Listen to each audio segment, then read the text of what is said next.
Değerli arkadaşlar, Pervin Başkanımızla bugün sürecin geldiği noktayı Sayın Cumhurbaşkanı'na arz edeceğiz, bilgilendireceğiz kendisini.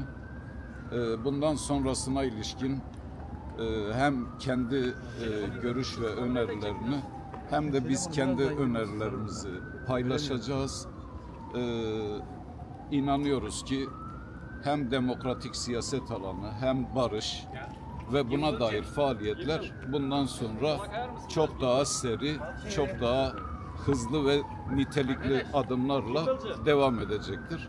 Şimdilik bu kadarını söyleyebiliriz. Sahi bir görüşme diyebilir miyiz efendim bu görüşme için? Efendim öyle büyük iddialı kavramları biz kullanmıyoruz. O halkın takdiri, ülkenin takdiri. Biz bugüne kadar süreci büyük bir irade ve kararlılıkla bu noktaya getirdik. Gayet korunaklı davrandık. Nelerin yapılması gerektiğine dair bize görüşlerini ifade edecek. Biz de yaptığımız bütün görüşmelerle ilgili kendisini bilgilendireceğiz. Hepimize hayırlı olsun, Türkiye'ye hayırlı olsun, barışa vesile olsun diyorum ben.